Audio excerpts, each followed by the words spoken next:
actor, television host, philanthropist, record-setting Make-A-Wish granter, and of course, 16-time champion and WWE superstar, John Cena. Thank you guys for being here today. Greatly appreciate it.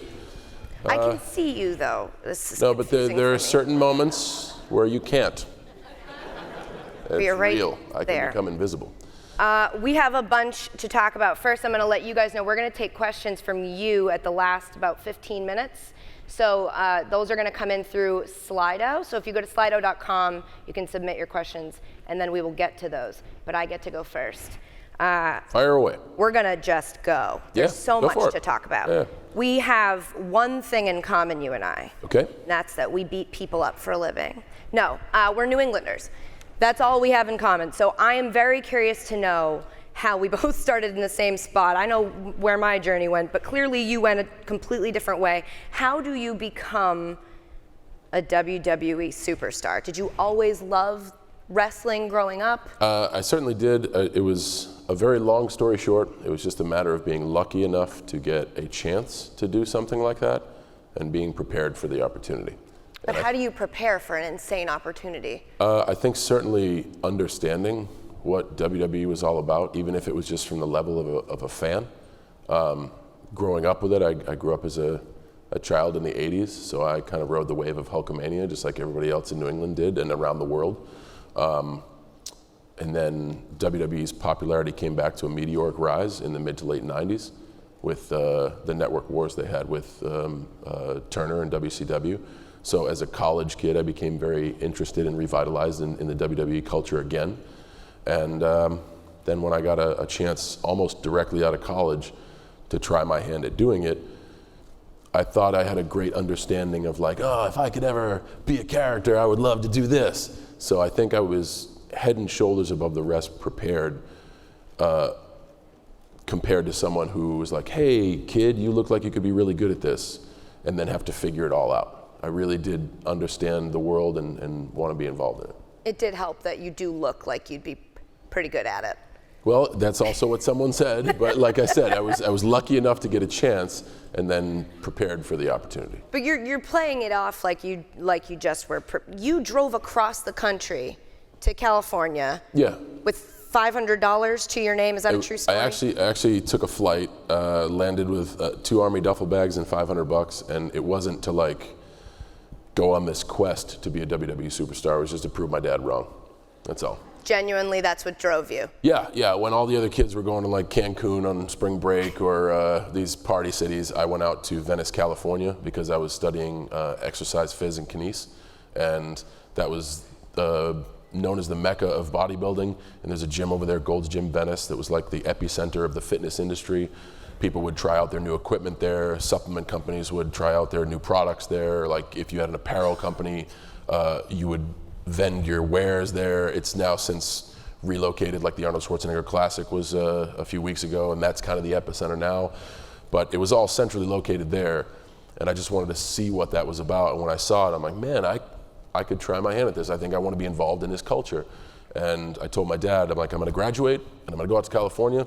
I'm going to go to Venice. I don't know what I'm going to do, but I think my degree is going to give me the skills I need to kind of survive. And my old man said, you won't make it 2 weeks. So I wanted to turn around and give him the double middle fingers, but I didn't. Instead, I just took a flight, packed all my clothes and all my cash, and went out there and tried to last longer than 2 weeks. What were you going to do if that didn't work out? I wasn't going to make it not work out. I worked around the clock. I pretty much worked. I ended up getting a job at Gold's Gym Venice, doing whatever they asked me to do. Pretty much I was like the mayor of the gym. I knew all the members. I still go back there today to say hi to some of the few soldiers that are still there. I bounced at a nightclub where I could. I would finagle free meals where I could. At one point I lived in the back of a 91 Lincoln Continental. You fit? I did. It's very roomy. And the trunk is great. You can fit all your stuff back there. I wasn't going to not make it work. My goal was just to prove my father wrong and not return in 2 weeks. So I did the best I could to stay out there. That's incredible. Let's talk about, creating a character. You kind of mentioned it, that you think you have an idea of what you want to do. It's a very interesting thing that's unique to WWE superstars is that you're a person with, muscles, a body, clear skills, but then you have to create a persona. How do you start? Where do you even start something like that? It's a lot of hit and miss. I remember when they started with me, I had been working smaller times in front of smaller audiences around the United States as a certain personality, and it was more of a bad guy. And then WWE brought me in, and I was just talking about this to some WWE superstars because this is what all of our talent struggle with most. How can I create a relatable identity? And a lot of us miss. And the first time I came out, I missed. My boss came out and said, I want someone with ruthless aggression. And here I come. Here is John Cena from West Newbury, Massachusetts in boots and tights, and he's gonna wrestle his heart out, and it's gonna be fun. And man, it was not fun. It was not, because I am not the most acrobatically gifted performer. I'm a little unorthodox, some would say. There's a few laughing in the back to get the joke. And it just, I didn't understand the opportunity that was in front of me. I could have used those two words, ruthless and aggression, together and created my own identity. Maybe it is the exact opposite of those two words. Maybe I'm truly a pacifist, like the dude in Big Lebowski. And the old man or the boss has me wrong. He's got me pegged as this ruthless guy, but I come out drinking a White Russian going, I don't know, man. Or maybe I embrace those two words. To be ruthless is to pursue things without boundaries, to just go after it no matter what the cost. And aggressive is a certain behavior. So I could take those two words and identify it with myself and maybe come up with a character based on that. And this is what I was talking to these superstars about, and they kind of thought like, whoa, you just came all up with that off of two words. And I'm like, yeah, but back in the day, I just totally missed. I got a golden opportunity. I wasn't prepared for it, and I totally missed. And it wasn't until an absolute accident that I once again got lucky enough to get another chance, but this time I was prepared. And you didn't wear tights? I didn't have to wear tights. And the thing is, at the time, WWE had just gone through a giant transition. They had just changed their name from F to E. They had gone through a rocky period with the XFL, so that they tried that. They missed on that. A lot of their big superstars had just left. The Rock had gone Hollywood. Stone Cold Steve Austin had been removed from duty. I think a few of their other brand name guys were either hurt or taking up more of a part-time. So we had to bring all these new superstars in, and we went to more of a reality-based program, and we began to tone down the Jerry Springer-ish nature of our show. So every performer looked the same. Performers began using their real name. I was lucky enough to use a real name, although John Cena isn't that cool of a wrestling name. So it worked. somehow it became good, but man, if I could do it again. So everyone wore wrestling gear, and everyone was realistically based, so there was no difference in the two. And when I got an opportunity to create a character based on hip-hop culture, the first thing I did was ditch the boots, ditch the tights, because everyone else is doing this, and this will easily define my character. And it really worked. It really resonated with the audience. They understood who I was without even me saying a word, just by my appearance. Yeah. You said if you could do it again, you wouldn't be John Cena? Man, that's like, I've had a few people ask me, like, that's not your real name though, right? Like, that's what I came up with. Went into the think tank and was like, John Cena. It's gonna be awesome. No, that's, I think, Stone Cold Steve Austin and Hulk Hogan and The Undertaker and The Rock. John Cena. What are you gonna do? Have you ever, if you had to pick a name now, what would you be? What would you wish your name was? Sterling Awesomeness Guy. That's marketable. Yeah, I think so. Yeah, it's right to the point. I think so. It knows exactly what you are. There's no confusion. Is it more important for your character to be someone you feel you can relate to, or that fans can relate to? The audience. Yeah. The audience, because you can genuinely feel like, oh, I'm doing a good job, just like I did when they sent me out there for the first time, and I wasn't doing a good job because you folks didn't understand what I was trying to do. So it's like, that's another thing. I often talk with younger superstars about this. Do not be humble enough to know when you miss. Be humble enough to know when your message doesn't get across. Be humble enough to, when I tell a subtle joke, if you guys don't laugh, ooh, I missed that one, I better switch gears. Be humble enough to know that when you have a match, if it is to silence, understand why. But the fact is, it's your fault that the silence was there. But a lot of people don't do that. So just reinforcing the message that yes, you need to create an identity that resonates with our audience, because our job is to, as Stephanie McMahon would say, put smiles on people's faces. And if your performance doesn't do that, you got to about face and kind of rehash and go back to what you think would work. What do you do when people boo? Well, we thrive off of our live audience. You, what do personally. I do? I smile. When people boo at you. I smile. I love it. You love it. I do. I genuinely do. Do you want to be a bad guy? Because you're so, John, you are so good. Well. Like, it's so good. Every now and then it's like, just do bad. Do something bad. That's not my job. That's not my job. But do you kind of wish it was every now and then? I'm a creative guy. I'm a creative guy, and I love to ride the wave of excitement that our live audience provides. That's a good answer. No. Would I love to creatively use all of my thought process to come up with an evil character? Yes, and I think the story would tell itself out fantastic. Here you have this guy that's been so patient and so open with such a versatile audience for so long. Everyone has their limit and everyone has their breaking point. And I think it could be, like, you want to talk about a relatable story, it's easy to relate to. And every good bad guy, I say this often to our crew as well, every good bad guy has a shred of truth to what they say. And it's just skewed within their own universe. Like, you're jealous of me because years ago you took my spot. No, that didn't really happen, but I can understand why you would think it happens. And that's where our audience begins to choose. And I think that's been the biggest thing with me. I've been put up against so many opponents that are supposed to kind of be bad, but the lines have become so gray that it just gives them the opportunity to choose. So yes, there are people who like what I do and believe in what I do, and there are those who don't, and it becomes a fun, interactive environment. So that's a really long-winded answer to the question. I would like to be a bad guy. I also like where I'm at.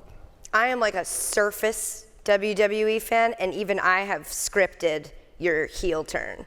Like, I have, like, I have a way it could happen at WrestleMania. Yeah. Like, already written. So Yeah. are you doing the same thing? Do you ever? No, because being prepared is one thing, but getting so hitched to an idea and then the idea never coming to fruition is a way for people to get jaded and get sour to what we do, for them to feel like they're not being appreciated for their creativity. We get an opportunity to be creative every night. If you're me, if you're someone who's in the middle of the event, if you're someone who's at the very beginning of the event, the chance for you to go out there is a chance for you to be creative. And I think a lot of our superstars don't necessarily have that perspective. Right around now, usually, and I'm going inside the WWE rabbit hole, everyone is trying to vie for a main event spot at WrestleMania. I don't care where I'm at. First, last, in the middle. I want to go out there and prove that I'm just as entertaining or more than anyone else who laces up a set of shoes. So it's not necessarily where you put me, it's just the acceptance of, I'm having a chance to be creative, I want to go out there and do my thing. You're very good at doing your thing. Oh, thanks. Too good. Be mean sometimes. I don't want to talk only about your wrestling because you do so much. And it's interesting because I know when The Rock first started doing a lot outside of the wrestling world. Yes. And I don't know if this was like a scripted part of the thing that you had to do that was like, I was mean. Yeah, you were. Oh yeah, you're right. Yeah. Pretty mean. I stand corrected. So did that happen before your eyes and you already missed it? Oh God, did I not see it? I must not have seen it. So anyway, you were critical of him, but you've recently said that you now understand better. Yeah. Why he, what he was doing for the brand. Yes, absolutely. So Talk a little bit about that, because I don't know if everybody read the exact interview that I'm speaking of specifically. Okay, so if you don't know anything about anything, we run a sports entertainment company, and we had a wonderful star who would lift one of his eyebrows up, was known as the People's Champion and went by the moniker The Rock. He is now the biggest box office draw in Hollywood. In around 2002, he just said deuces and kind of left WWE to try to pursue a career in Hollywood. And as a fan, I thought he was always one of, if not the most gifted performer to ever step in the ring. So as a fan of the WWE, I felt cheated. I felt as if this people's champion had turned his back on me. What I didn't see was where he is now, and sometimes you never see the journey until the finish line. Rock had a very good understanding, and he's still so very passionate about the WWE, that's why he still comes back. He had a very good understanding of the perception of WWE. And he's not, as much as I love the brand, I'm also not ignorant to the perception of who pro wrestlers are. And Rock knew that if he would want to be or was going to be a success outside of the WWE universe, he would have to distance himself from the universe. And this was a 15-year plan. He left in 2002. He is now in 2017 the highest paid box office superstar. That's a long-term plan, and it took balls, and it took a big risk on his part, because he, like me, I felt as if he cheated me, and there were a lot of fans that felt the same, and this is why the story worked so well. But now, in looking back, I was just being a selfish fan, and I wanted my Rock to stay in my universe and keep raising that eyebrow and keep doing what he was doing. He has done so much more for our industry, for its performers, for guys like myself, by going out there and showing the world, like, hey, pro wrestlers aren't just the hard used car salesman. Saturday night there's gonna be an event, pay for the whole seat, use only the edge. There's a lot.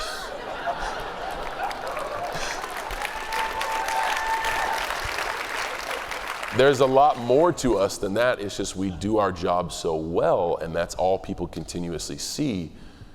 The real and the false become gray. And people know me when I sit down, the first thing they say is, I can't see you. That's because I've repeated. So it wasn't an original joke, you're saying? That was not the first time I'd heard that. But it just goes to show of how people's perception of what they see on television is all they have to go on. And Rock did such a great job. Like, that is industry changing of what he did. Because now, and I don't think it will happen in his run on screen. I don't think it will happen in my run on screen if I continue to get opportunities and do well, let's hope. I think it will happen a generation after me, where entertainment, where everyone looking at who we are understands how multifaceted WWE performers are. We are on live television every single week, and we produce it as live, and it just happens. And guys go out there and give 15-minute monologues with a very judgmental audience every single week, and have to think on their feet, not only with their words, but with their actions. I can't tell you how not scripted the scripted action is, because you have to adapt to your environment. This animal, this 10,000 person animal is making noise and telling you what to do, and you have to use this small set of skills that you have to do things at the right time so the animal stays with you, because the last thing you want is to perform to silence. So it really is, it's an amazing environment, and the amount of information that our superstars absorb is just incredible, and it's like nothing else in the world, and that's why I continue to do it. I can't get enough of the awareness and like the sensory overload that comes with being involved with WWE, and even Dwayne will tell you, and all of the great things he's done. There's nothing like being able to walk down the ramp and go into that ring. It is a feeling that I wish you all could understand, but then I'd be out of a job because you'd all be in the ring and I'd be at home. But I hope that with his success and with more and more people doing more stuff, that everyone outside of the WWE understands exactly the power that its talent possess. Is it possible, though, do you think, that if John Cena, who stars in movies and co-hosts the Today Show sometimes. That's interesting. And hosts like Kids' Choice Awards and the ESPYs. Like, if that John Cena becomes so famous that your character you play in the ring is harder to suspend disbelief and buy into. Is it possible that John Cena, the actual person, becomes so well known that John Cena, the wrestler, can't exist? It is absolutely possible, and you have to take a great understanding of the big picture and how to continue to define your personality as a WWE superstar so it dictates to all that. Right now, my uniform is not the uniform I'm wearing now, but I do all the things I say I do. I'm the first to show up. I'm the last to leave. I have failed many times, and I refuse to give up. I enjoy being around our fans. I really, truly admire loyalty, and I'm very, very respectful of everyone, from those who are along with the ride for me to those who oppose me. So my existence in WWE is perfect for something like that. If I was a character like The Undertaker, who is a guy who's dead, by the way, and uses magic and lightning bolts, it's tremendous, but I don't know how believable that would be if he were to host a morning show or have some character diversity. So it's all a matter of, once again, to change perception of what we do, we have to internally look and change perception of who we are. And our audience has grown smarter, our audience has grown more demanding, and I think those well-defined characters of, like, the days of The Undertaker and his brother from the depths of hell, Kane, I think those are few and far between nowadays. I think nowadays people want to resonate with people that they can believe in, and people that are like themselves, maybe just turned up a little bit. So you turned up a lot, but in the same sense, people don't watch the Today Show and goes, what the F is that? What does he do? It's just, I'm just another anchor at the table, and we just talk about news. And hosting the Kids' Choice Awards, I just go out there and be excited and get slimed. Like, it's not a different, it's not too far of a stretch, only because of what I actually do in a WWE ring. And so you think the future of the WWE is more realistic characters such as yourself? No, I think the future of the characters that are more relatable to all of us will have more opportunities outside the WWE. I still think we are a wonderful home for defining characters and telling the story of good versus evil. And sometimes if that comes with a crazy, outlandish personality that can't do all those extra things and is strictly just meant for being in the WWE, that's also fine. But my vision, even when I started it very early in the WWE, is to let everyone know exactly how cool this is. And by doing that, you have to increase the number of eyes on you, you have to increase your audience and the outlets to where you're distributed. So you have to jump outside of your box, because the people that come into the arena to see WWE already know that it's cool. They've already bought in. I want to get more folks to watch. So by doing that, I got to go outside of the arena. What is your favorite thing outside of wrestling that you do? Do you prefer movies, hosting live events, TV? I wouldn't do anything that I didn't tremendously love. That's not true. No, that is totally true, because my time has become my most precious asset, and I go like hell. Like, I hosted the Kids' Choice Awards in LA, immediately took a plane to Madison Square Garden to have a 3 p.m. performance there yesterday, flew here today. When this is done, I literally will hop on a plane to go to Charleston, West Virginia to perform, and then do the same thing in Pittsburgh again on Tuesday. I'll fly to Boston to do a 2-day shoot for Hefty that involves my mom, and I'm so stoked about that. And then go back to work on a 4-day tour of performing live events as we head to the road to WrestleMania. I would not do all of this if I didn't enjoy it. I have had a 15-year career with the WWE. It has been a tremendous run. They have taken care of me very well. So I'm at that golden stage where I just want to be involved with stuff that I think is cool. And hosting the ESPYs was an awesome challenge, to be in an interesting live room. And Teen Choice was a different challenge, to be in a different live room. And I got to see how those two companies produce live television.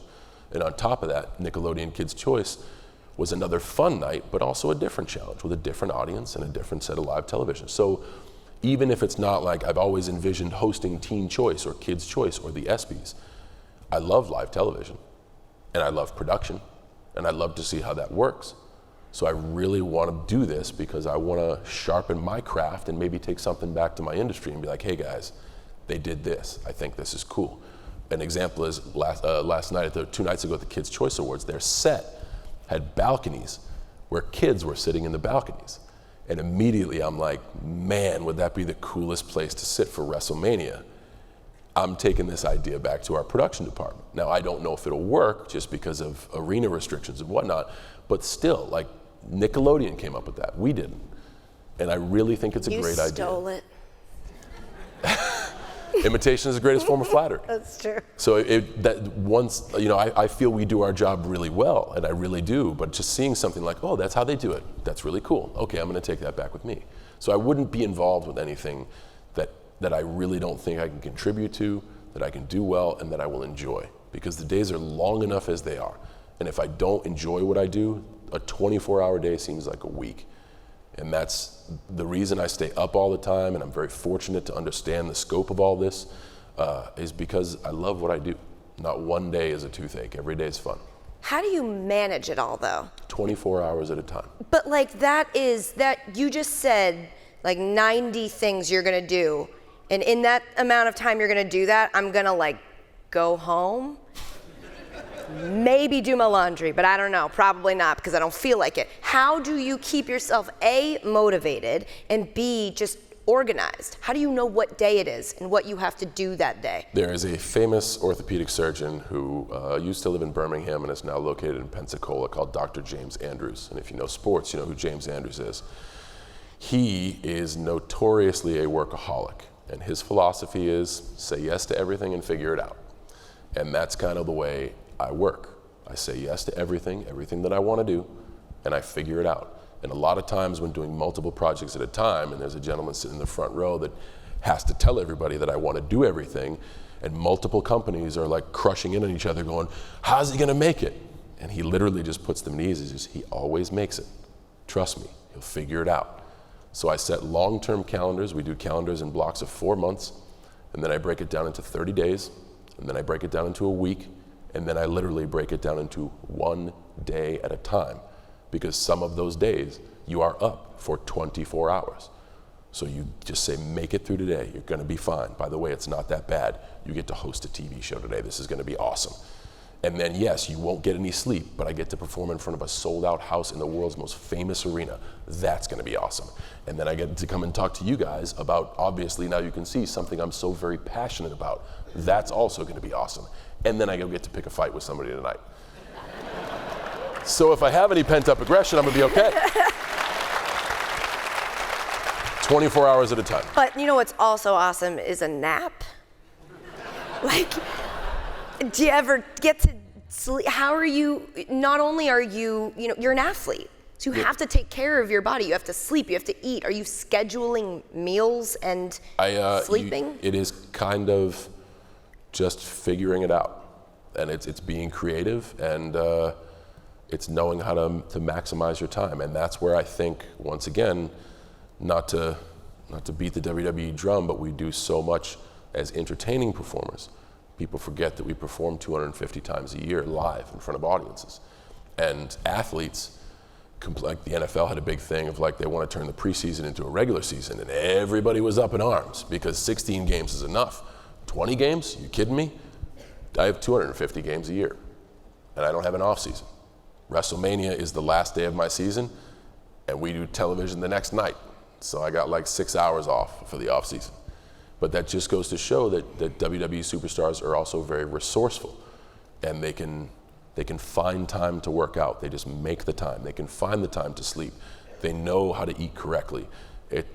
You just learn, it's trial by fire, and it is a very tough industry to survive. And that's why sometimes you get a lot of jaded performers about like, this industry didn't work for me. It's not for everybody. It's not. It is a very fast life. It requires tremendous sacrifice. You cannot live what everyone would consider a normal life. But I think if you talk to anyone at a top tier level of any industry, they go all the time, every single day. And I don't think that's just to WWE, so it's not like I'm playing the world's smallest violin saying, I'm always on the road.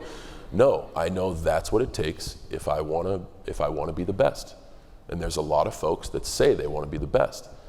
I really genuinely want to be the best. I take great pride in knowing that my brand depends on me to deliver a message and to deliver a positive product, and I want to be that guy. It's a great feeling to know that you're the go-to guy in the clutch, but it also takes no sleep. It takes working out at odd hours.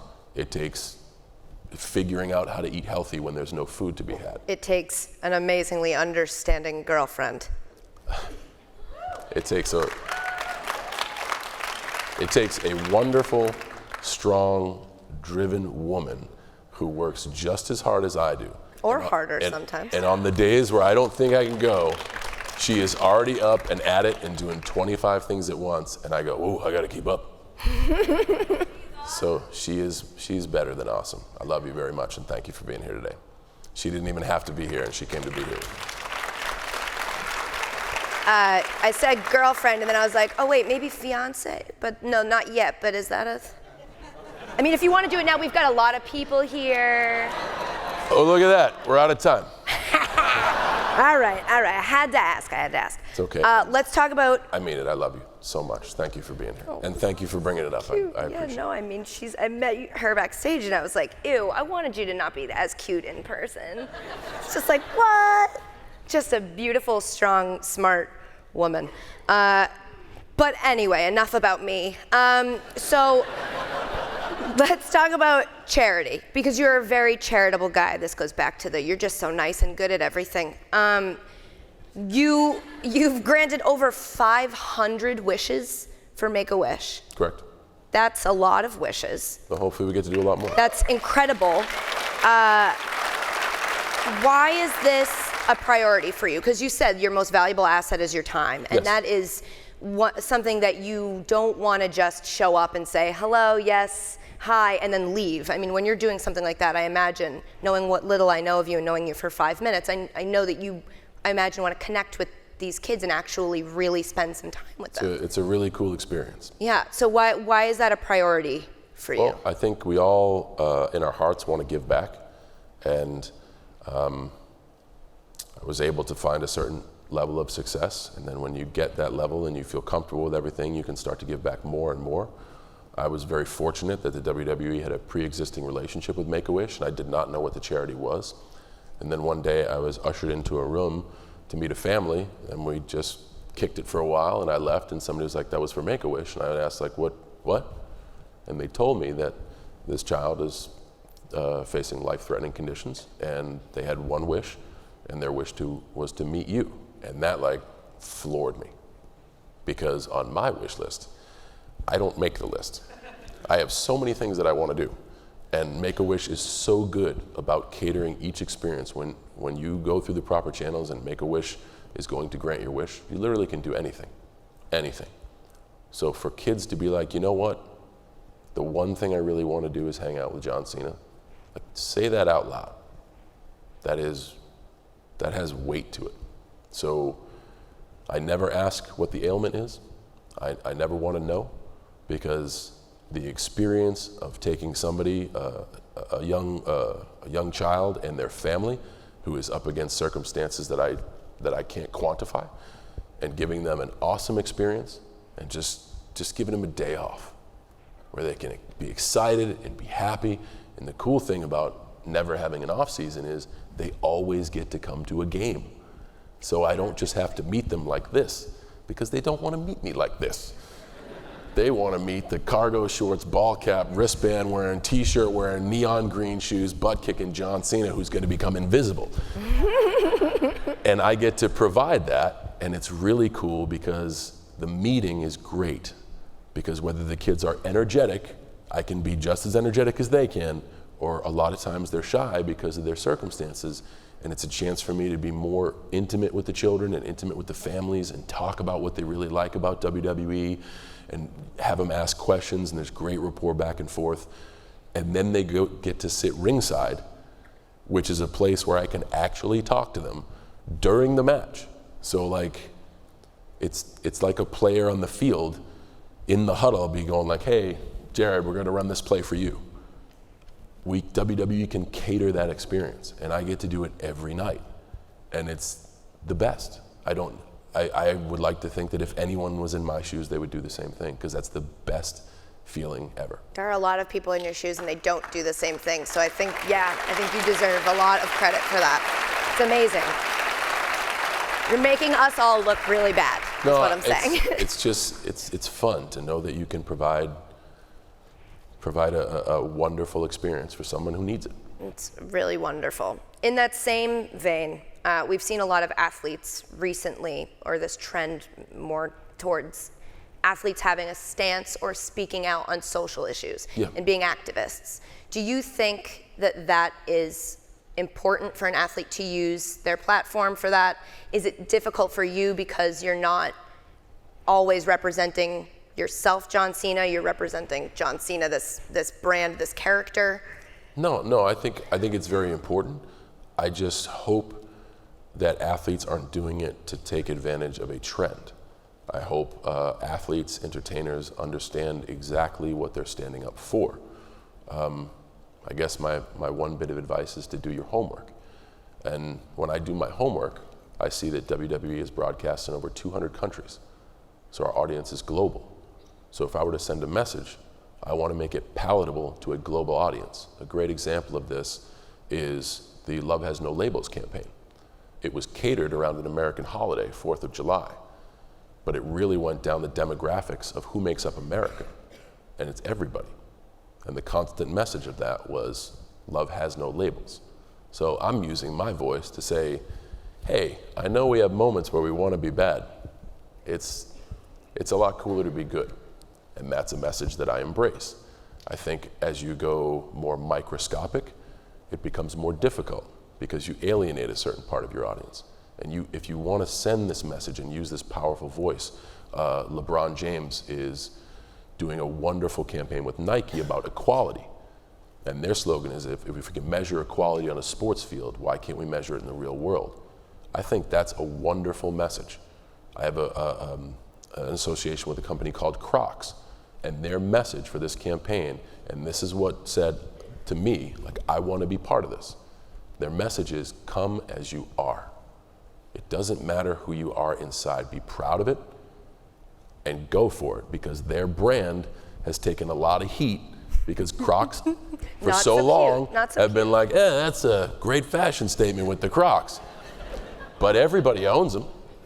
So it's one of those things where as a brand, they got to take a lot of bullying, and they found a celebrity that takes a lot of bullying. I go out there to a lot of these live audiences and a lot of them boo me.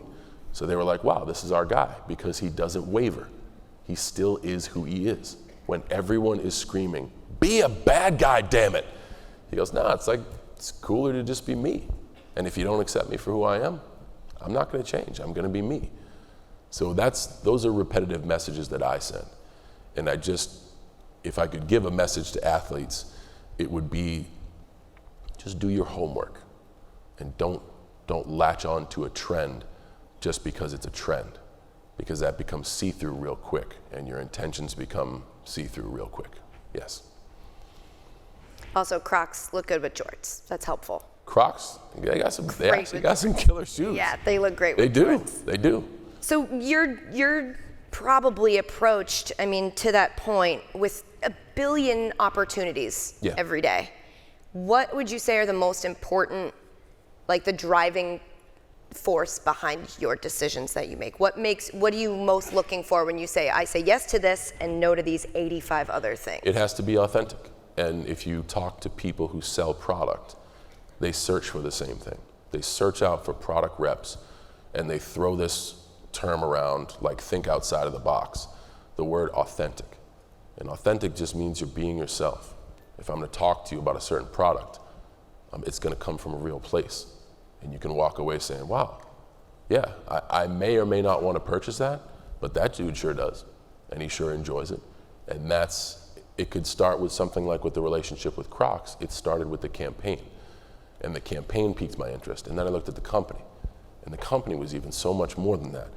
And then on the other side of that, There's something like Pistachios, where I get to be an animated elephant who goes out and gets drunk off eating too many pistachios. And that really intrigued me. That really resonates with you? Yes. Yeah. Because I do, believe it or not, as robotic as I may seem, I do like to have a great time. And not a lot of people get to see that side of me. And this was a chance where if I use an animated character, I can easily display that sort of snarky, snide, the guy who lets it all hang out. Like, that was a great way for me to display that. So I was like, yes, this would be a great idea. And then I began to do research about the Wonderful Company, and what they do is nothing short of wonderful. So that was like, yes, we need to do this. So the cool thing is, you're right, a lot of stuff comes my way, which is great, because I know one day the phone will stop ringing. But just, once again, do your homework and know what you're getting into. And you really only do stuff that you really like and you feel strongly about. That's good for you. But you couldn't have always been that way, right? You must have said yes to something once and you look back on it now and you're like, that was a huge mistake. Yep, action movies. Really? Yeah, I was fortunate enough to be asked, and this is where, like, whoa, this is a decision this is huge and I gotta do this. But the movie The Marine was originally written for Stone Cold Steve Austin. And at the last second, he backed out. So my boss came up to me and was like, you're in the movie biz now, kid. And I had just gotten the tidal wave rolling on the WWE. The people finally knew who I was, and I was feeling really good. But I was like, yeah, man, this is good. I can understand the vision. Take our stars and make them stars outside, and it'll work. It sounds pretty good. I'll do it. I enjoyed the business plan. I didn't enjoy the experience. And that goes to, like, I enjoyed the folks that I worked with, but I just didn't get it. It didn't resonate with me. Like the Today Show, like hosting the Kids' Choice, like being a WWE superstar. Trainwreck? That was very fun. Like, all that stuff is very fun. And I'm not saying action itself isn't fun. I think it can be. And nowadays, action is cleverly written to deliver a certain message. It's either spoofing on action itself, or there's comedy within the action to make it more palatable. But I was doing just like straight up, you've taken my wife, we gotta go get her. Like, it just wasn't, that wasn't supposed to be a joke, and that's why the movie bombed. So it, I really did everything I could. I put whatever effort I could into it, promoted like crazy, and it wasn't a success. And it wasn't a success at the end of the day because I felt as if I was doing it because I had to. And then it got to a conversation with my boss where I was like, no. And he was very understanding. And I took a 6-7 year break from doing movies altogether. And I even had the conversation with the guy who tries to get me all these movies. We had an open conversation of like, we're never doing movies again, right? And he said, yeah, we're never doing them again. And we said, okay, let's look at other avenues. What do you want to do? Well, I like talking with folks. Let's look at hosting. And then Sports Nation came along. ESPN gave me a shot to work the desk at Sports Nation. And then that evolved into some other stuff with the Today Show. I'd been guest on morning shows, guest on night shows. So they're like, yeah, he's okay on the couch. We're all right. Put him on the kid stays in the picture. And that kind of evolved into where we are now. And now it's a chance of like, whoa, maybe he would be good in this. And I get to read it and be like, nope, I don't think I would be. So we just had an experience today where I read a very funny script, very funny, but I don't think I would do it justice. So I had to say no, I couldn't do it. You're that honest with yourself that like, amazing opportunity, but I don't think I'll be funny enough for that? Yeah. Wow. I think me being in that particular role would hurt the comedy and the absolute story of the movie, and it would be a very tough sell. And these are people who are interested in me doing the movie, and we're like, yes, we want to do this movie with you. And it's funny, it really is. But I think my involvement is counterproductive to it, so I had to say no. You can just tell them to call me if they I need will. somebody. Yeah, I'll do it. Will. Do anything, as long as there's money involved. That's why she's here. She'll do anything. Yep. Oh, I'm here because I want to be. I lost my train of thought because the whole time you were answering, I'm like, but if Fast and the Furious asked you to be in it, you'd be in it, right? It depends on what it would be. It would be Fast and the Furious. You are correct. It would be quick, and it would be furious. Trying to think of a synonym, but no, furious works. That's why it's in the 8th movie. Yeah. It's a good one. It's a good franchise. But just because a franchise works doesn't mean you're meant for the franchise. That is a good point, but which one's your favorite? Yes. That is the right answer. All of them. WrestleMania, I'm going to ask you a very surface question because I imagine that the people in the audience are going to ask you more intense questions, and we're going to get to those in just a second. But can you confirm yet what you're doing at WrestleMania? No. That it's a mixed tag team match? I have no plans. You have no plans? Yes. You going to go, you think, to WrestleMania? I will, and last year I was on a rehab table as my right shoulder was medically reconstructed, thinking I may not make it. So this year I'm happy to know that I'm healthy and I will be there. Yeah.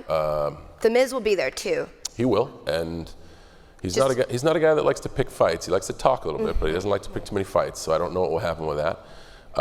His wife's a little feisty though. Yeah, but she also doesn't like to pick fights. And there was an announcement made last week on SmackDown where there's an open challenge for the SmackDown Women's Championship. Yeah. And I would hate to rob my beautiful lady of a possible another championship run at a championship she's never had. So I don't know. I know I'm healthy and I know I'm going to be there. And like we spoke at the beginning, I just want a chance to go out there and do my thing. Okay.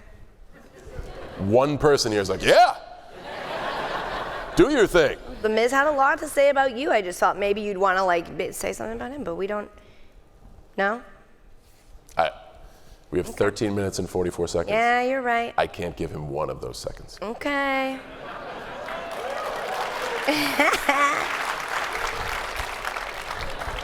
Okay, my last question, just out of curiosity, because I think your answer to this will be fascinating. What 3 things do you want to be remembered for, and in what in order? Loving what I do. Loving the person that I'm with.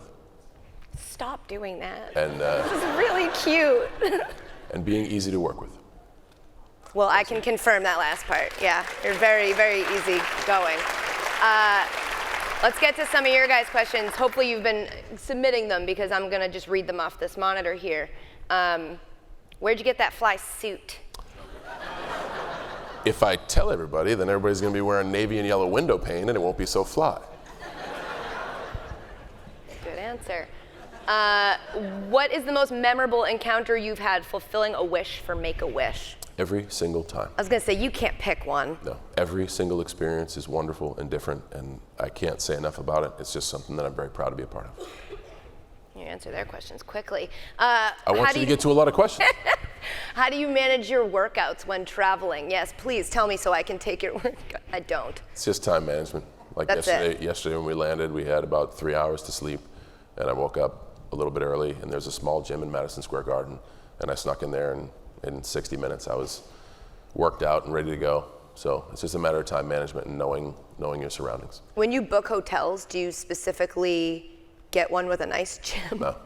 No, because you can't work out in the hotel gym. I can, but People would be a little freaked out by that, I think. If I was like, you know what, I'm going to squeeze in a workout, and I'm like, note to self, hello, John stay away from the hotel gym. No, I've been around, like, in 15 years of touring, I've been around the world multiple times with WWE. I can find a place to work out everywhere. Of course you can. My 6-year-old, this is from, I think it says Jenny. My 6-year-old's obsessed with you, even though he has never seen you on TV. Why do you think young kids love you so much? And please say hi, Lachlan. Hi, Lachlan, first of all.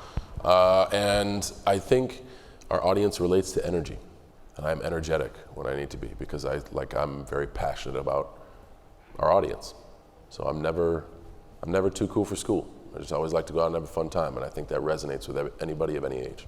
When you're doing a televised event, are you more focused on the audience there or the audience at home? Do you even think about the TV audience? And this is counterculture to what our product and brand thinks. WWE likes to advertise to the home audience. I am a firm believer of if the live audience is having a great time, the viewer at home is having a great time.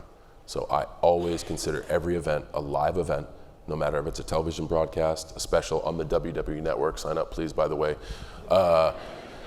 or just a regular live event. Every event we do is live. And if the audience has energy, then it will translate through the television.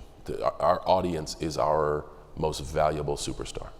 When they are silent, the TV show is not good. When they are excited, the television show is good. I reference a match between Hulk Hogan and The Rock at WrestleMania, where for 15 minutes, they literally just looked at each other. Two dudes, really close, looking at each other, and then looking away, and then looking at each other, and then looking away. And it was the coolest thing I'd ever seen. And everybody else thought the same thing. Because they were excited, because the people behind them were so excited in anticipating this moment. And the energy is infectious. Yes, so I try to work to the live audience. All right. Who were your heroes as a kid, Jason asks? Like I said, I was a Hulkamaniac, although I'm from New England, and this is such a tragic thing to say. My favorite baseball player was Don Mattingly. I don't know why, but he was, Donnie Baseball. Yankees fans in the front. Those are the two that I can remember. I always liked to see Barry Sanders and Christian Okoye run. Barry Sanders because he was magical, and Christian Okoye because he would run over people. So that's it. Not a very short list. If not WWE, what would you be doing? Do you have any other interests? Or the man doesn't have time for hobbies, folks. He's busy. I don't know. I'm at the point that I'm so institutionalized, and I say that in a very good way, not like the Shawshank Redemption way, that I don't know what else I would do with my life. This is what I was born to do. When you retire, you a golf person? I'm trying to mess around and teach myself piano right now. So, Ooh. And I don't know, maybe help out young kids trying to make it. Like, hey man, just do this. Go out there, mess it all up. You're just a saint. Keith wants to know, I'm not the one asking, Keith wants to know if you will freestyle for us. I can't do that. There is nothing cool about a window pane suit with a yellow tie. Yeah, he's not dressed for the freestyle. I would be doing hip hop culture a disservice. Just know that I got bars if you need them, but not now. Can meet him outside. Catch me outside. Yeah, right? Stephanie, this is a great question. What rattles you? Not much. The thing that shakes me the most is when I can't get everything I need to get done in a day done, and when the minutes are winding down and I know I'm just not gonna make it. That rattles me. How often does that happen? Every day. Every day? Every day. And so you're rattled every day. Usually right around closing time. When it's like, I'm not gonna get all this stuff done. But as far as, I like to be put into different and embarrassing situations. Do you get nervous anymore or no? I get nervous all the time. I was nervous for this, I'll be nervous when I perform. You're nervous for this? Of course. Oh, you should have known. I'd make an ass of myself before you will. I'll throw myself right under the bus. I think when you lose that edge is when you're done. I think when you're not nervous, whether it's a wonderful feeling of nervousness, of like, yeah, I get to go out there, or like, oh my gosh, what are they gonna do? Either one, when you lose that, I think it's done. So yeah, it means you care. I guess so, maybe. Amazing. Julie asks, anti-bullying is important to you and inspires so many, especially children. Please talk a little about your thoughts on how to combat cyberbullying. This is a tough one because I was bullied as a kid. I think a lot of us can share a story like that starts out with, I was bullied as a kid. And nowadays, the good news is the internet gives everybody a voice. The bad news is it gives everybody a voice. I would just I believe it's very tough to stop. So instead of telling everyone to stop, you kind of embrace the fact that hey, I'm in the same boat with you and I can make it.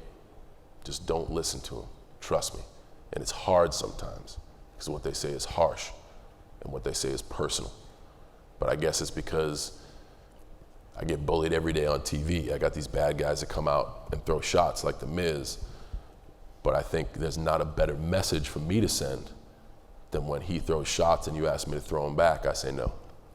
And I stay true to who I am and I put a smile on my face and I enjoy what I do. So it's gonna be difficult to stop, it is. Because when you get a big group of people, if we keep everybody in this room together long enough, somebody's gonna have a fight with somebody. And then imagine that as a connected universe, a connected world. There's always gonna be trash talk, and it gives the person the power to say what they want, but the ambiguity to fall back into the system. I don't think it's something that's gonna stop. But I think if we set examples about like, hey, I know you think everything is cool in my life, but this happens to me every single day without fail. I'm blamed for so much stuff I didn't do. I'm called every name in the book, and you have no idea the amount of stuff I put up with. But you have no idea because I don't pay it any mind. And I think that's a good message to send to young kids. I agree with that.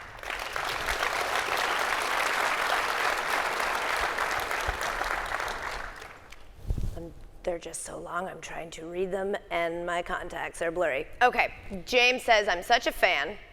Just James is a fan of yours. Did you know that the kids from St. Wilfrid's in Burgess High School, England, think you're amazing? Any plans to ever come to Europe? We always go to Europe. WWE tours Europe at least twice in a calendar year, predominantly the UK, so hopefully the UK. And if I'm not supposed to be in one place, I'll certainly be in that place. So time will tell, we'll see. I'll definitely be back in Europe in the future. There you go, James. Exciting stuff. Anonymous says, can you say out loud, hello, volunteers? Yeah, hello, volunteers. And that could be affiliates of the University of Tennessee or those donating their time here today.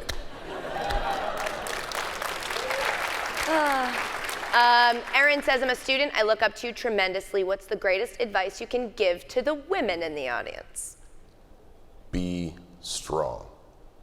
I was raised a certain way, and I was brought up in a certain culture, and then a strong, beautiful woman waltzed into my life, and I view her as an equal, and I view her as an inspiring force, that when I need a hand, she grabs it and we run together. Be strong, be proud, and work as hard as you possibly can to be independent. Because you can say you want to change the way that things are. There is no better way to put your flag in the ground than by doing it. If you become self-made, if you become independent, if you become truly inspirational for your actions instead of the words that come out of your mouth, that is somebody to look up to, and that is somebody that can influence you. And someone has influenced me on the way that I look at life and that I look at human beings as a culture, and I am proud to be in the company of such a strong and beautiful woman. So get out there and stay strong. And Erin, you didn't ask me, but I'm just gonna say, as soon as you start to look at being a woman as being your advantage, because it absolutely is, that's when you'll find your strength. As soon as you see that we have a set of skills they are not capable of, and that makes us actually better, then you'll be empowered and ready to kick their ass. Okay, we got 2 minutes left. What do we got? What advice do you have for youth, the general youth that want to be in the creative industry? Remember, it is creative. Remember, the creative industry is creative. I have a bunch of guys in a locker room that go to battle every night, and they worry so much about the athletics. We are in a creative business. I have to have the mind of that young man there in the orange sweatshirt, where he doesn't care about what I'm saying right now because his mind is wandering off in some sort of wonderful creative environment, and that's the way it should stay. You want to be in the creative business? Never lose that 6-year-old side of you, that is that imaginative kid that can make your own universe out of a conference room that is boring AF.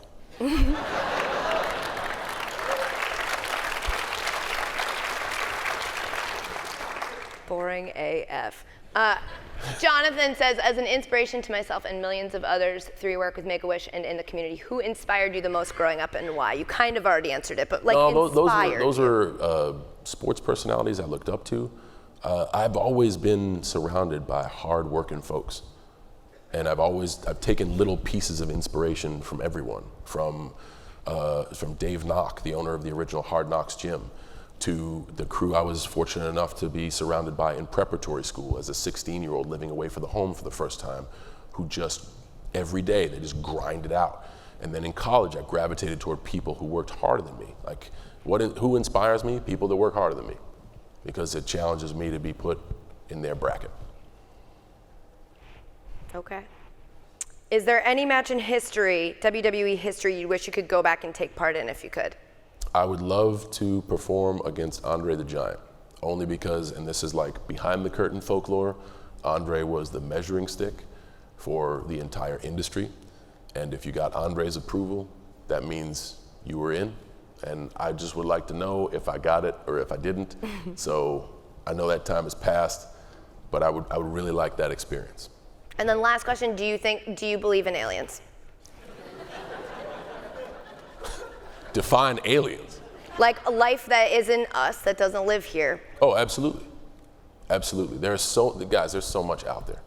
There's so much out there. And I'm not going to sit here and sci-fi you guys to death, but the fact that they just found another solar system with 7 planets that are exactly the same dimension away from Earth, there's no factual information that I can say that exists, but I will put it like this, to think that we are the only species that is here and the top of the food chain, I think is ignorant on our part.